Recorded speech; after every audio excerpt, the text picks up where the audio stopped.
Assalamualaikum warahmatullahi wabarakatuh.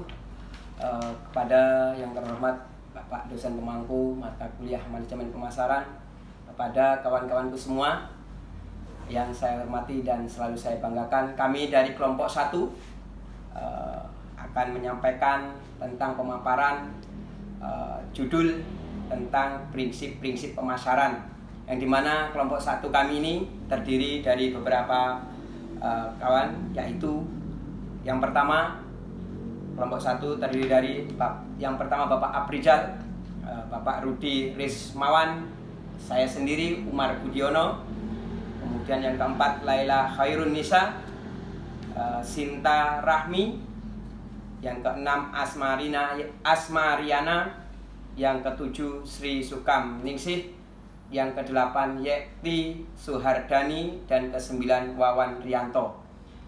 Dari ke-9 kelompok 1 ini akan memaparkan dan mencoba menyampaikan tentang prinsip-prinsip pemaparan. Bapak-bapak dan ibu sekalian yang saya hormati, bahwasanya pemasaran sendiri itu artinya adalah sebuah kegiatan yang dilakukan oleh sebuah perusahaan untuk mempromosikan sebuah produk yang dihasilkan oleh perusahaan tersebut, atau pelayanan yang dilayankan untuk para konsumen ataupun perusahaan yang lainnya. Kemudian pemasaran itu sendiri mencakup tentang pengiklanan.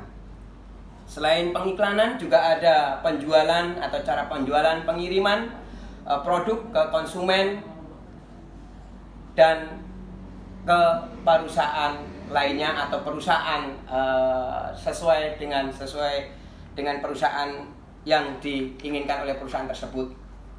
Selanjutnya, fungsi-fungsi pemasaran juga sendiri ada banyak yang dilakukan. Salah satunya adalah tentang penjualan produk, kemudian ada riset dan lain sebagainya, nanti akan dijelaskan oleh kawan kami yang lainnya. Dalam menuju suatu usaha bisnis, perlu berani ambil risiko dengan tetap mewujudkan ide-ide, tapi manajemen risiko perlu dilakukan dengan benar.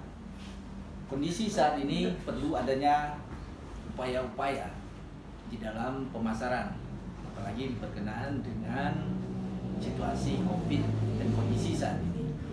Setiap usaha kita perlu mensinergikan, berkonektivitas dengan usaha-usaha lain dengan mempertimbangkan situasi dan kondisi saat ini. Bagaimana strategi di pemasaran agar kita bisa mampu meraih pasar yang baik, sehingga produk-produk yang kita pasarkan bisa diterima, bisa terlaku terjual dengan baik. Tentunya kita juga harus mampu memberikan pemenuhan terhadap keinginan konsumen itu sendiri. Kita mendepankan rasa empati, rasa kepercayaan. Kita juga perlu pemasaran yang menyeluruh, memberikan jawaban atas seluruh kebutuhan konsumen. Dan kita perlu ada pembentukan database terkait dengan data-data calon pelanggan. Dengan pemenuhan itu tersebut, kita akan memudahkan kita membentuk jaringan kita dalam pemasaran. Kita memberikan kualitas yang baik dengan jangkauan harga yang terjangkau, adapun melalui penekanan pos operasional, sehingga barang-barang yang kita hasilkan, yang akan kita pasarkan ke konsumen, bisa menjangkau pasar dengan perbandingan harga dengan tetap kualitas yang baik, mengedepankan dan memberikan rasa kenyamanan dan memberikan jaminan bahwa kualitas barang kita dapat diterima dengan baik. Dalam kondisi saat ini, sistem perdagangan juga sudah ada perubahan. Kita sudah mulai meninggalkan teknis konvensional. Kita mulai merebut pasar melalui digital marketing.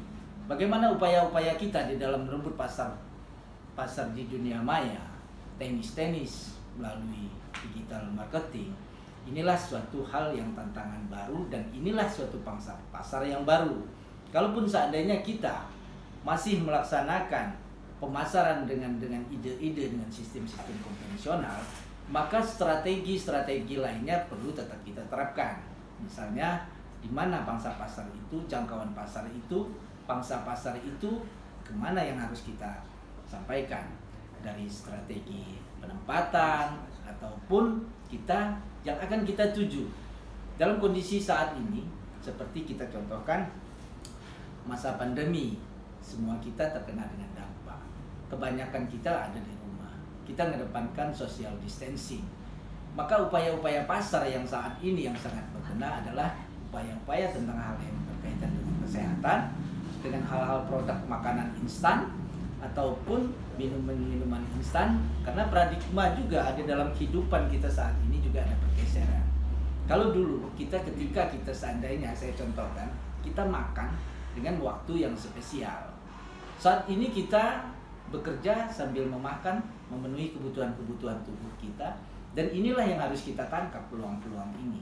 Apa yang diinginkan oleh konsumen, keluhan-keluhan konsumen, kita mampu memberikan jawaban. Dan itulah bagian dari teknis-teknis pemasaran. Dan untuk hal lainnya secara detail dan mungkin juga nanti kami akan menyampaikan secara praktek langsung di lapangan, ada rekan-rekan lain juga akan menyampaikan. Saya saat ini berada di kandang ayam, yaitu peternakan ayam ras cross. Dan saat ini saya mau menyampaikan bahwasanya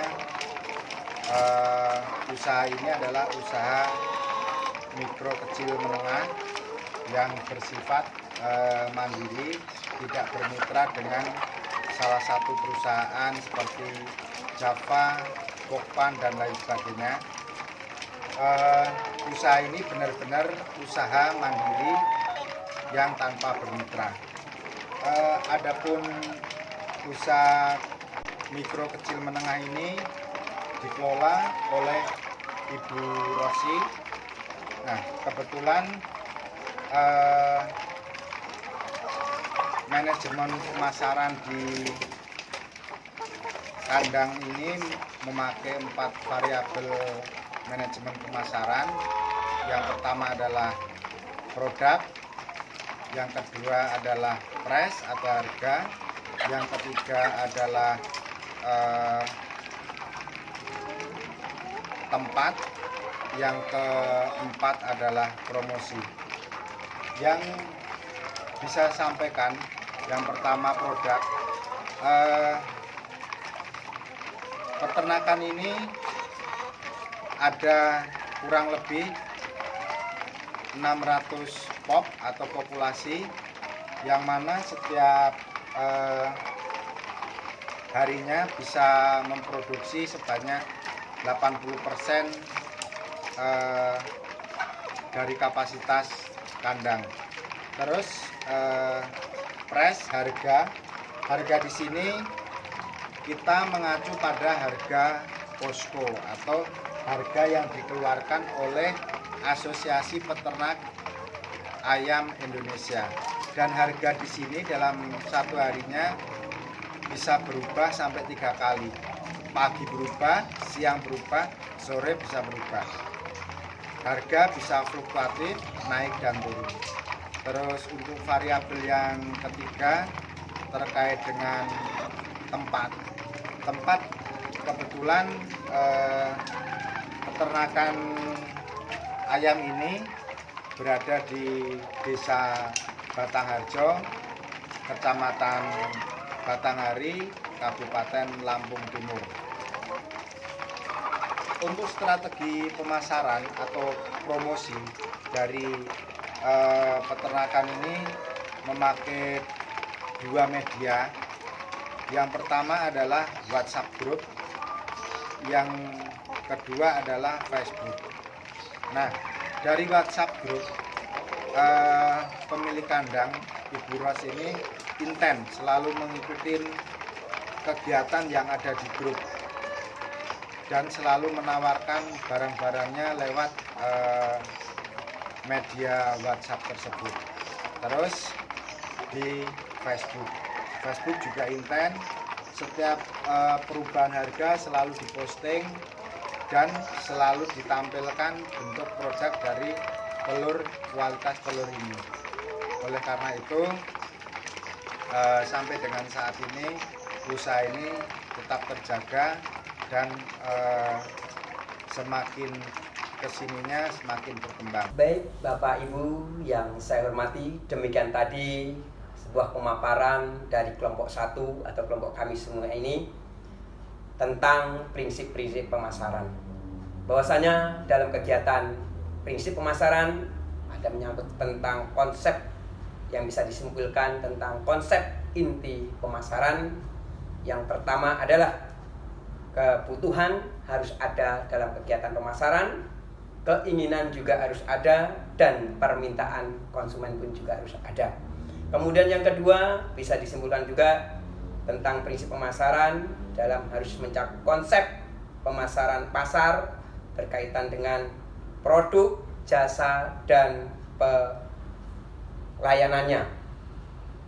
Kemudian yang ketiga, nilai dan kepuasan dalam kegiatan pemasaran harus ada. Dan yang keempat adalah pertukaran dan hubungan antara perusahaan yang satu dengan perusahaan yang lain atau perusahaan dengan konsumen. Ini harus ada dalam konsep inti pemasaran. Dan yang ketiga, harus ada pasar, karena pasar ini adalah sebagai modal kegiatan antara interaksi dalam kegiatan pemasaran. Demikian tadi Bapak Ibu yang saya hormati pemaparan dari kami dan kami simpulkan yang bisa kami simpulkan. Sekali lagi mohon maaf yang sebesar-besarnya apabila ada kekurangan. Dari kami kelompok 1 mengucapkan terima kasih dan saya akhiri. Assalamualaikum warahmatullahi wabarakatuh.